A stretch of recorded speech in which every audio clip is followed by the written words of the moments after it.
지난 시간에 우리가 페이버에 대해서 배웠는데 독수리가 엄청난 높이로 또 엄청난 속도로 날 수 있는 것은 어떤 힘 때문이에요? 독수리의 힘 때문이 아니라 바람의 힘 때문이다.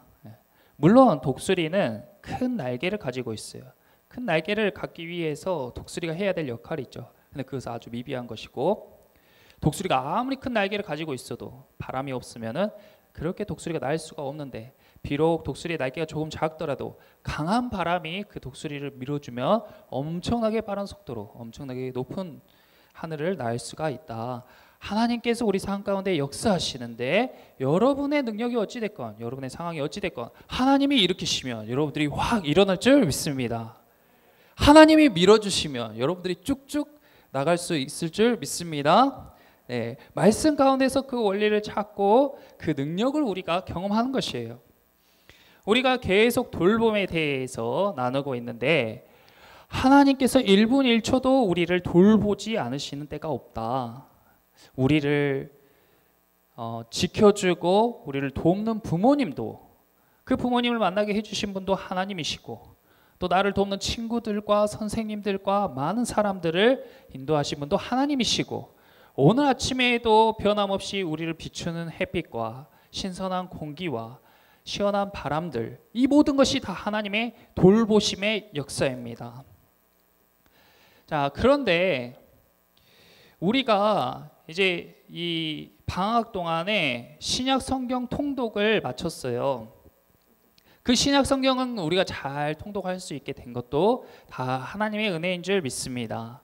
여기 계신 분들 중에 많은 분들이 참여해 주셨는데, 우리가 왜 성경을 읽어야 하는가, 왜 우리가 성경을 읽기에 힘쓸까? 그것은 여러 유익이 있지만 우리가 누군가를 돌보기 위해서 꼭 필요한 것이 바로 하나님의 말씀이기 때문이에요. 왜 성경 말씀이 누군가를 돌보기 위해서 필요한 것인가? 그것을 이야기하기 위해서 전도사님이 이 사진을 띄웠는데, 자, 이 사진이 무엇인가? 우물안 개구리죠. 우물안 개구리 이야기 여러분들 다 알고 계실 텐데, 이 이야기가 어디에 나오는 이야기냐면 장자라는 책에 나오는 거예요. 뮤트를 해주세요. 장자라는 책에 나오는 이야기예요. 하루는 거북이가 길을 가다가 우물을 발견했어요. 우물을 들여다보니까 그 안에 개구리가 있는데, 개구리를 보니까 저게 지금 거북이의 시점이죠. 너무 답답할 것 같은 거야. 이보시오, 거기에서 답답하지 않소? 하고 물었어요. 그러자 이 개구리가 거북이에게 뭐라고 했냐면, 나는 참 즐겁소. 밖에서는 우물 난간 위에서 놀고, 우물 안에서는 깨진 벽돌 끝에서 쉬고, 물 위에서 엎드릴 때는 겨드랑이를 수면에 대고 턱을 착 받치고, 진흙을 발로 차도 물은 발등까지밖에 차지 않지. 여기는 장구벌레, 개, 올챙이를 두루 봐도 나만큼은 좋지 않아. 내가 물을 독점하고 우물을 지배하는 즐거움은 정말 최고지. 자네도 한번 들어와 보시게. 이렇게 이야기하는 거예요. 거북이가 보기에는 우습죠. 아, 저 좁은 데에서 여기에서 이렇게 즐기고 여기에서 이렇게 즐기고. 근데 저 개구리는 너무 만족스러운 거야. 그리고 그 우물 안에 있는 장구벌레와 조그만 개와 올챙이들과 자기를 비교하면서 자기가 그것을 독점하고 그곳에서 왕노릇하는 것을 즐기고 살아가는 것이에요. 이 개구리는 거북이가 아무리 바다에 대해서 이야기해줘도, 이 세상이 얼마나 넓은지 이야기해줘도 거짓말하지 말라면 믿지 않는 거예요. 왜냐하면 자기가 보고 경험하지 못했기 때문에. 거북이는 답답해도 도리가 없죠. 그런데 우리도 마찬가지로 이 개구리와 같이 사는 사람들을 주변에서 쉽게 흔히 볼 수가 있습니다. 아무리 어떤 이야기를 해줘도, 그리고 경험할 기회를 줘도 그것을 거절하고 배우려 하지 않고 알려 하지 않고, 자기가 보고 경험하는 그 좁은 세상 안에서 마치 그것이 전부인 양 살아가는 사람들이 너무나 많죠. 그리고 우리가 누군가 친구들과 아니면 주변 사람들과 이야기할 때에 큰 바다와 같은 큰 이야기들은 제쳐놓고 아주 사소한 것에 목을 메고 그것을 가지고 이러쿵 저러쿵 이야기하기를 즐기는 사람도 마찬가지로 개구리와 같은 사람인 것입니다.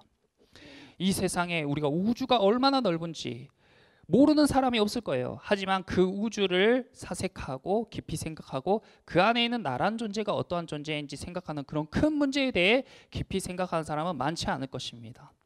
그런데 당장 오늘 하루 내가 하고 있는 이 일들, 내 눈앞에 보이는 일들, 내가 하고 있는 게임의 캐릭터의 그 일들, 아주 사소한 것들에 목숨 걸고 거기에 마음이 올라갔다 내려갔다 막 요동치고, 자기가 큰 문제에 대해 깊이 생각하는 사람들은 작은 문제에 대해 요동하지 않아요.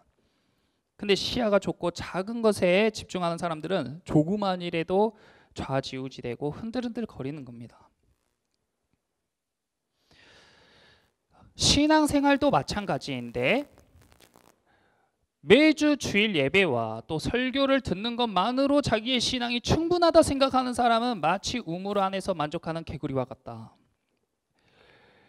아무리 성경을 읽으라고 하고 기도의 중요성에 대해서 이야기하고 그것을 했을 때의 유익과 하나님을 경험하시는 그 큰 하나님에 대해 아무리 이야기해줘도 자기가 배우려는 의지가 없고, 자기는 지금 충분히 신앙의 생활에 대해서 만족스럽고 자기는 충분히 하나님과 깊이 교제하고 있다고 생각하는 사람들은 더 이상 큰 세상을 보려 하지 않고 딱 자기가 있는 그 우물 안에서 만족하는 것이죠. 그래서 딱 주일 예배만 지키고 딱 주일 설교만 듣고 그러면서 자기는 엄청나게 신앙생활을 잘하고 있다고 생각하는 것이에요. 그런데 매일매일 성경을 읽으면서 말씀을 충분히 흡수하고 영이 쑥쑥 자라가고 기도하면서 하나님과 교제하는 사람은 우주보다 더 큰 보이지 않는 세계를 경험하기 시작하는데, 그렇게 되면 얼마나 그 주일 예배에만 의존하는 그 우물 안에서 신앙생활을 하는 사람들이 아쉽겠어요. 마치 큰 바다에서 헤엄치다가 온 거북이가 우물 안에 있는 개구리를 보는 것 같이, 아무리 이야기해줘도 본인의 의지가 없으면, 본인이 보지 않으면 경험할 수가 없다.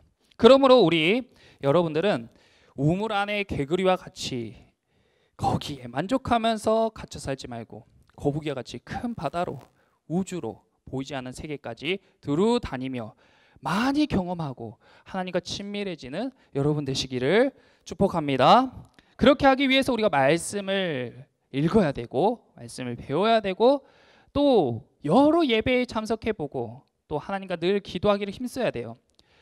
책에 있는 한 줄의 문장이 한 사람의 인생을 변화시킬 수 있어요. 근데 그게 어떤 문장일지는 사람마다 다 다르죠. 수만 권의 책 중에서 한 줄의 문장만 만나면 인생이 완전히 변화될 수 있다. 여러 예배 가운데에 찰나의 순간 하나님을 만나는 그 경험이 그 사람의 인생을 바꾸는데, 그 예배가 어떤 예배일지는 아무도 모르는 거예요.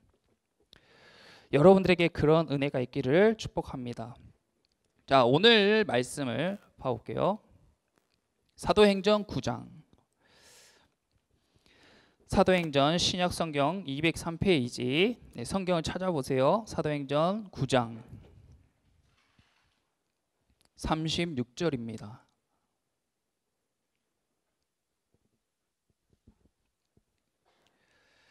사도행전 9장 36절.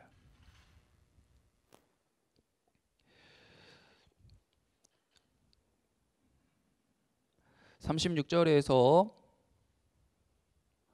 42절까지 함께 읽어보겠습니다. 36절부터 42절까지 시작. 요바에 다비다라 하는 여제자가 있으니 그 이름을 번역하면 도루가라. 선행과 구제하는 일이 심히 많더니 그때에 병들어 죽음에 시체를 씻어 다락에 누이니라.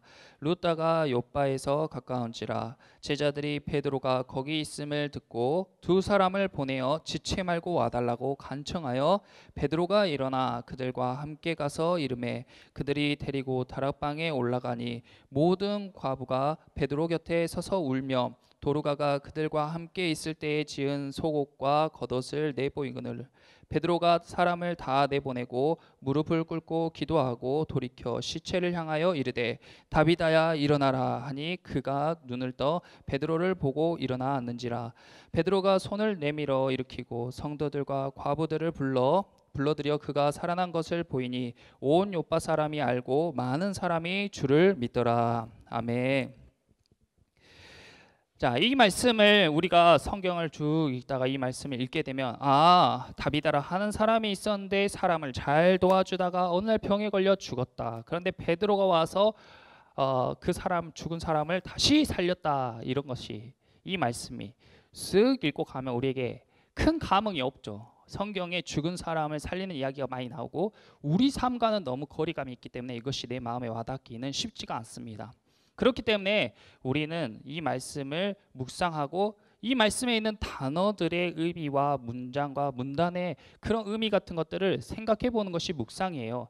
그 생각하면 생각할수록 그 안에 있는 의미가 풀어지면 풀어질수록 내 눈앞에 보이는 단어뿐만 아니라 거기에 보이지 않는 세계와 그것이 갖고 있는 많은 의미에 대해서 알면 알수록 우리가 받는 감동이 커지고 그 안에 있는 의미가 새롭게 다가오는 거예요. 그것이 말씀을 묵상하는 것이고 그것을 위해서 우리가 그런 것들이 어떻게 이루어지는 것들을 보기 위해서 설교를 듣는 것이죠. 어떻게 이 다비다라는 사람은 죽으니까 많은 사람들이 슬퍼하고 죽자마자 사람들이 막 베드로를 쫓아가서 큰일 났으니까 지체 말고 빨리 와주세요 하고 그 여자를 위해서 이렇게 많은 사람들이 이렇게 움직일 수 있었던 것. 어떻게 한 여자가 이렇게 많은 사람을 도울 수 있고 많은 사람의 사랑을 받을 수 있었을까? 만약에 저나 여러분이 불의의 사고로 죽게 되었을 때 우리를 위해 몇 명이나 울어주고 누가 우리를 위해서 이렇게 발벗고 나서줄까요? 자, 성경을 보면 여기에서 이 여자가 죽었다 살아난 일은 엄청난 기적이지만 이 이야기는 굉장한 터닝 포인트고 중요한 이야기예요. 어떤 의미에서 그러냐면 자, 사도행전 9장 앞에 8장을 보시면 이 8장과 9절에도 중요한 인물이 나오는데 누가 나오냐면 누가 나와요? 8장과 9장에 스데반이요? 제 성경이랑 약간 다르네요. 네. 사울이 나오죠. 사울. 네, 사울이 나와요. 사울이 나중에 누가 돼요? 사울이 바울이 되죠. 엄청나게 중요한 인물이에요. 근데 이 사울이 어떤 의미를 갖냐? 자, 사울이 8장에 나왔을 때에 예수님 믿는 사람을 괴롭히고 박해하는 사람이에요. 근데 이 다비다라 하는 사람은 예수님 믿는 사람을 어떻게 한 사람이에요? 돌보고 도와주는 사람이에요. 이거 완전히 극명하게 대치가 되죠. 그런데 이 사울이라 하는 사람은 엄청나게 많이 배운 사람이에요. 엄청나게 지식이 많은 사람이에요. 엄청나게 좋은 학교를 다니고 고학력자이고 부모님들이 아주 유학도 보내주고 제일 공부 잘하는 제일 좋은 학교 제일 좋은 선생님께 붙여서 공부를 엄청나게 잘했던 사람이 바로 사울입니다. 근데 이 다비다라 하는 여자는 문헌에 따르면 과부였어요. 혼자 살았어요. 배움도 이 당시 여자들은 배움이 깊을 수가 없어요. 근데 이 사람은 사울은 많이 배웠지만 사람들을 박해하는 사람이 되고 다비다라 하는 여자는 많이 배우진 못했지만 사람들을 돕는 사람이 됐다. 이것을 다른 말로 하면 사울은 미숙했고 다비다는 성숙했다라고 이야기할 수가 있는 거예요. 누군가를 돌보기 위해서는 먼저 자신이 성숙해야 돼요. 미성숙한 사람, 미숙한 사람은 남을 도울 수 없을 뿐더러 남에게 해를 끼칩니다. 한 예를 들어볼게요. 성숙한 사람과 미숙한 사람 극명하게 볼 수 있는 예는 바로 부모와 자녀의 사이죠. 부모와 자녀의 사이. 대개 부모님은 성숙한 사람들이죠. 그리고 자녀는 아직 미숙해요. 자라고 있는 과정입니다. 그래서 자녀들은 아침에 졸리면 계속 자요. 어릴수록 더 그렇죠. 일어날 생각을 안 합니다. 그럼 누가 깨워줘요? 부모님이 깨워줘요. 그래서 자기가 할 일을 하게끔 도와줍니다. 근데 부모님은 어때요? 부모님은 몸이 부서질 것 같아도 자기가 일어나야 될 시간에 일어나고 가야 될 때 가는 거예요. 그것이 바로 성숙한 겁니다. 자녀들은 자기가 갖고 싶은 것을 다 가지려고 해요. 안 되면 막 때를 써요. 근데 부모님은 자기가 갖고 싶은 거 있어도 참아요. 그리고 자녀들을 위해 양보합니다. 성숙한 거죠. 자녀들은 자기 감정대로 부모님께 막 대해요. 화나면 화내고 짜증나면 짜증내고 좋으면 웃었다가 싫으면 울었다가. 근데 부모는 자기 감정을 절제해요. 자녀들은 부모님에게 못 받은 걸 자꾸 말해요. 엄마, 쟤는 이것도 해주고 저 집은 이것도 해주는데 왜 나는 이게 안 돼? 하는데 부모님들은 자녀에게 못 해준 걸 이야기해요. 내가 이거 못 해줘서 미안하다. 내가 너한테 이것까지 해주고 싶은데 못 해줘서 미안하다. 그래서 부모님들이 자녀를 돌볼 수 있고, 반대로 자녀들이 성숙해지는 그 시점에 자녀들이 부모를 돌보게 되는 겁니다. 성숙한 사람이 다른 사람들을 돌볼 수가 있는 거예요. 그러므로 이 성숙하다라는 의미가 뭔가? 성숙하다라는 의미는 내가 단순히 나이를 먹고 시간이 흐른다고 성숙해지는 것이 아니라 어른이 되기 위해서 필요한 새 것들을 익히는 과정에서 성숙해지는 거예요. 쉽게 말하면 배우고 익혀야 된다는 거예요. 많이 알수록 성숙해지는데 단순히 지식이 아닙니다. 사울은 지식이 풍성했지만 미숙했어요. 다비다는 지식이 작은 것처럼 보였지만 성숙했어요. 그 어른이 되기 위해서 필요한 무엇이 있단 말이에요. 그 무엇을 습득한 사람이 성숙해지는 거예요. 그러니까 어렸을 때의 습관을 그대로 가지고 큰 사람이 어린아이와 같고 미숙한 게 아닙니다. 예를 들어볼게요. 우리 어렸을 때는 게임을 좋아해요. 근데 어렸을 때 게임을 하다가 어른이 돼서까지 게임을 막 하고 있는 사람을 보면 아이고 저 사람은 미숙하네, 저 사람 어린애 같네, 이렇게 이야기하는 사람들인데 그렇지 않습니다. 어른도 게임을 할 수 있죠. 그런데 어린이와 어른의 차이가 뭐냐? 미숙한 사람과 성숙한 사람의 차이가 뭐냐? 어린아이들은 게임을 얼만큼 해야 될지, 언제 해야 될지 구별하지 않아요. 그냥 재밌으니까 계속 하는 거야. 자야 될 때 안 자고 막 눈이 뻘개져도 계속 하는 거야. 공부해야 될 때 안 하고 계속 하는 거야. 이러면 어린아이 같고 미숙한 거예요. 근데 어른은 게임 하다가도 너무 재밌지만 자기가 자야 될 때 끄고 잘 수 있는 사람, 성숙하다. 그리고 내가 지금 다른 할 일이 있을 때, 내가 공부를 해야 되거나 내가 일을 할 때에 게임을 끄고 내가 할 일을 할 수 있는 사람은 성숙하다. 그것이 배움이죠. 절제를 배운 사람은 그렇게 할 수 있는 것이다.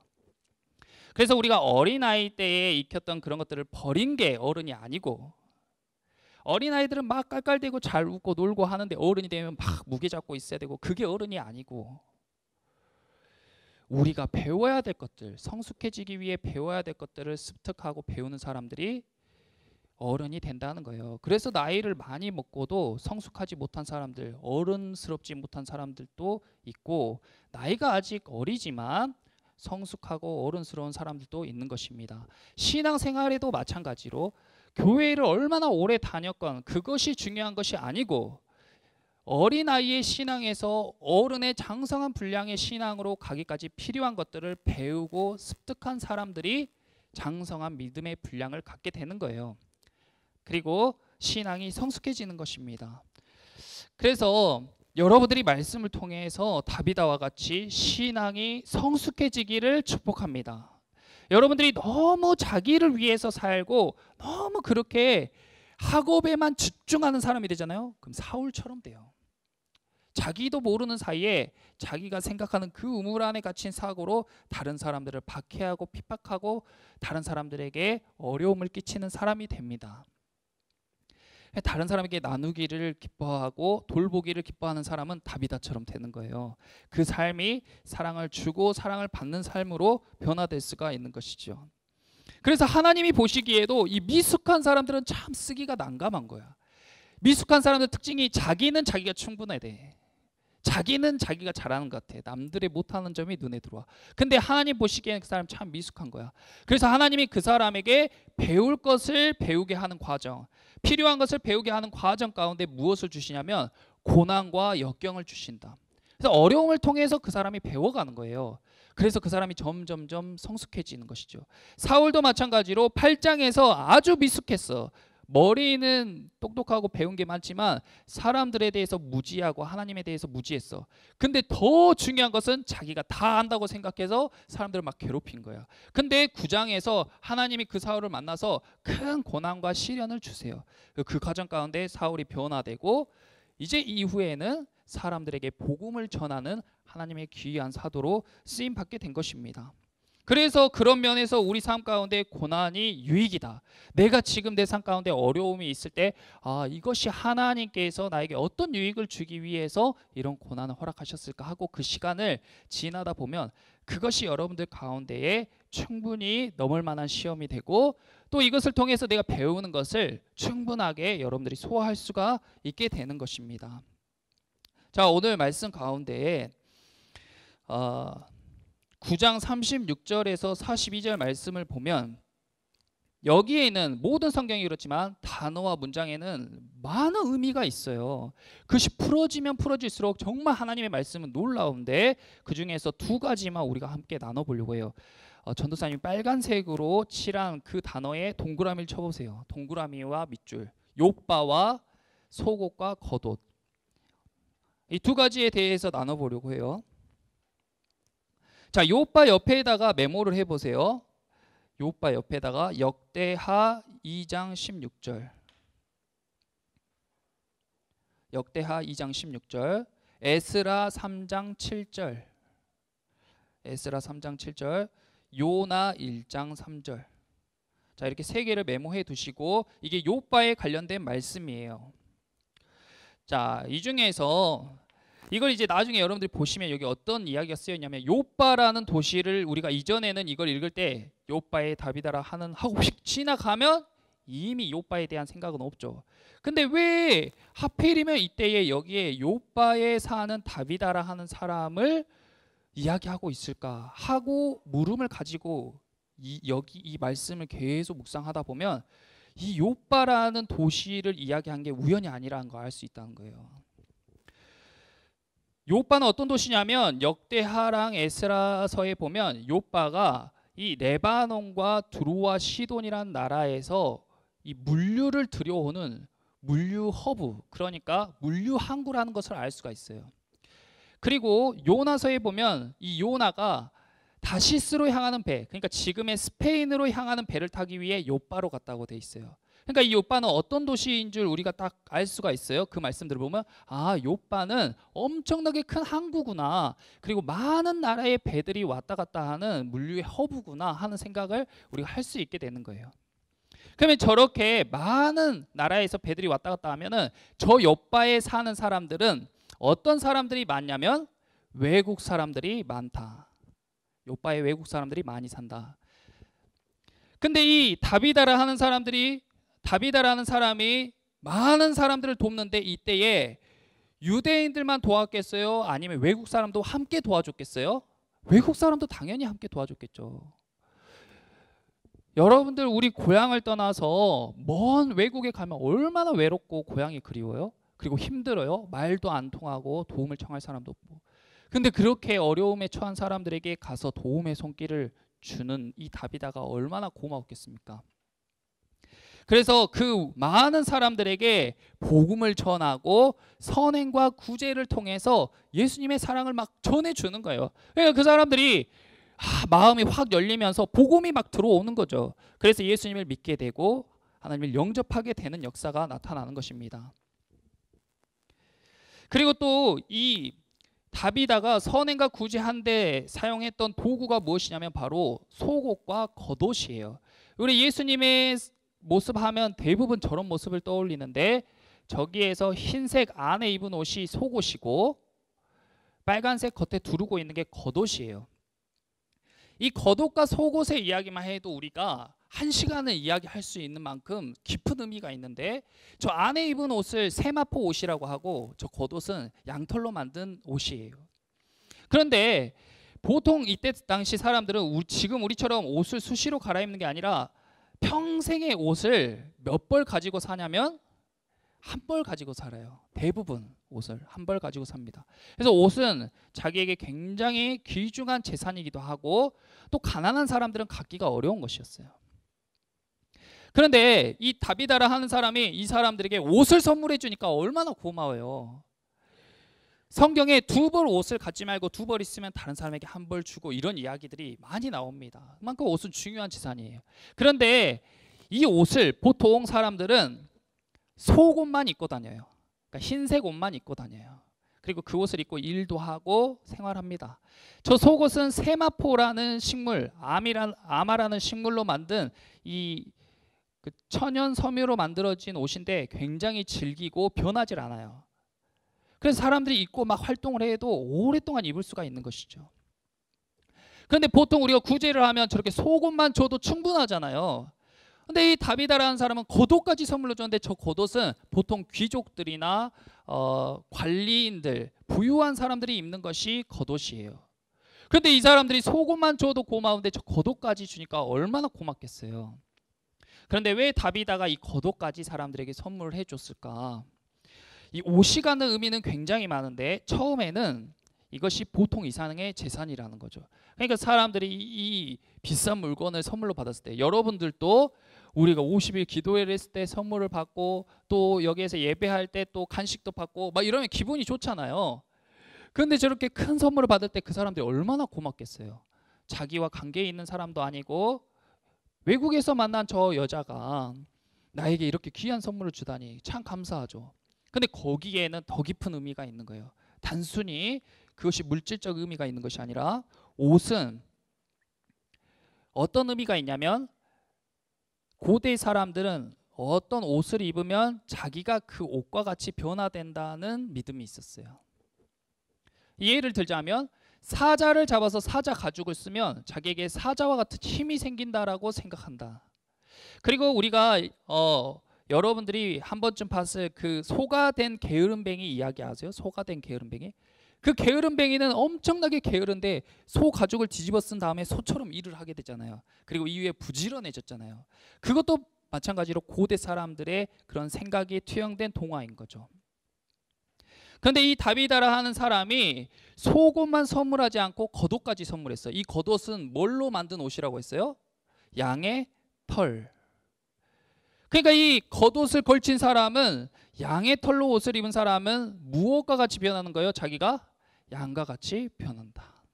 이 양은 바로 어린 양을 뜻하고 하나님이 목자 되셔서 인도하는 양들을 나타내는 거예요. 그러므로 우리가 양의 옷을 입은 사람들은 이제 하나님의 인도하심을 받는 하나님의 백성이 되었다라고 생각할 수 있게 되는 것이죠. 그리고 이 옷이 없게 되면은 벌거벗고 다녀요. 인간이 언제부터 옷을 입게 되었냐? 아담과 하와가 죄를 지은 이후부터 인간이 옷을 입게 되었어요. 그래서 이 사람들의 죄를 하나님이 이제 가려주셨다, 하나님이 덮어주셨다는 의미로 옷을 선물하는 것도 있습니다. 그리고 또 한 가지, 이 겉옷은 대부분 홍색 또는 빨강색 옷을 많이 입게 되는데 이 빨간 겉옷은 예수님의 십자가를 의미해요. 우리를 위해 피 흘려주시고 십자가에서 죽어주셨다. 그러면 안에 있는 흰 속옷은 뭘 의미하겠어요? 안에 있는 흰 속옷은 예수님의 부활을 의미하는 거예요. 그래서 우리가 저렇게 옷을 입고 다니면 예수님께서 나를 위해 십자가에서 피 흘리셨고 우리의 죄를 사하시고 우리를 위해서 다시 살아나셨다 하는 것을 매일매일 생각할 수 있게 되는 거예요. 다비다라는 사람은 그냥 막무가내로 구제하고 선행을 베푸는 것이 아니라 하나님의 뜻대로, 하나님의 그 말씀대로 사람들을 구제하고 선행을 베풀었던 것이죠. 그러니까 우리가 돈이 아무리 많아도 막 퍼주는 게 그 사람에게 유익이 되는 것은 아니에요. 하나님의 말씀대로, 하나님의 뜻대로 우리가 선행을 베풀고 구제할 때에 그것을 받는 사람들이 단순히 물질적으로 풍요해지고 삶이 윤택해지는 것이 아니라 그 안에는 깊은 의미, 크고 넓은 의미의 구제와 선행 또 돌봄을 받을 수 있게 되는 것입니다. 그러므로 이 사울은 자기가 알고 있는 그 좁은 생각, 우물 안에 갇힌 그런 좁은 생각으로 사람들을 정죄하고 핍박하면서 괴롭혔지만 그것이 사람들을 위한다고 생각했어요. 하나님을 믿어라. 이렇게 하면 너, 그렇게 하면 너 하나님 안 믿는 거야. 예배하는 사람이 너 그러면 되냐? 이렇게 해야지 하고 사울은 막 사람들을 괴롭혔어. 저 녀석은 교회 다니면서 저렇게 행동한다니까. 너 예수님 믿는 사람이 뭐 그게 예수님 믿는 거냐 하면서 딱 자기가 생각하는 그 신앙 안에 갇혀가지고. 근데 다비다라는 사람은 늘 사람들을 칭찬과 격려로 세우고 그 사람에게 꼭 필요한 것, 그리고 그 선행과 구제를 통해서 예수님이 생각나게끔 그 사람으로 하여금 예수님과 동행할 수 있게끔 늘 돕는 것입니다. 여러분, 우리가 삶 가운데 충분히 여러분들이 도울 수 있는 기회와 도움을 받을 수 있는 기회가 너무나 많아요. 우리는 일분일초도 하나님의 도우심 없이는 살아갈 수가 없는 존재들이고, 또 우리도 주변에 우리의 도움의 손길을 필요로 하는 사람이 너무나도 많다. 그래서 우리가 말씀을 통해서 내가 이 사람들에게 이렇게 도움을 줄 수 있겠구나 깨닫게 되고, 그것을 실천했을 때에 하나님의 호의가, 우리가 베푸는 호의보다 훨씬 더 큰 하나님의 호의, 또 우리가 베푼 은혜보다 훨씬 더 큰 하나님의 은혜, 또 우리가 베푼 자비보다 훨씬 더 큰 하나님의 자비가 여러분들의 삶 가운데 임할 줄 믿습니다. 그러므로 여러분들 말씀을 가까이 하시고 또 예배에 힘쓰시고, 주일날 예배가 너무 중요하지만 이것에 만족하는 것이 아니라 50일 기도회에도 참석하고, 50일 기도회 했으면 스티커도 잘 붙이고, 또 여러분들 성경 통독 하면 통독하고, 팀 복음학교도 하면 팀 복음학교도 하고, 그렇게 열심히 하나님을 쫓고 하나님의 세계에 대해서 알려고 힘쓸수록 여러분들의 삶 가운데 더 크고 풍성한 하나님의 사랑이 경험될 줄 믿습니다. 여러분들이 그러한 하나님의 사랑 안에, 은혜 안에 잘 거할 수 있도록 우리 토파즈 사람들이 한 명도 예외 없이 그런 은혜 안에 머물게 되기를 기도합니다. 함께 기도하겠습니다.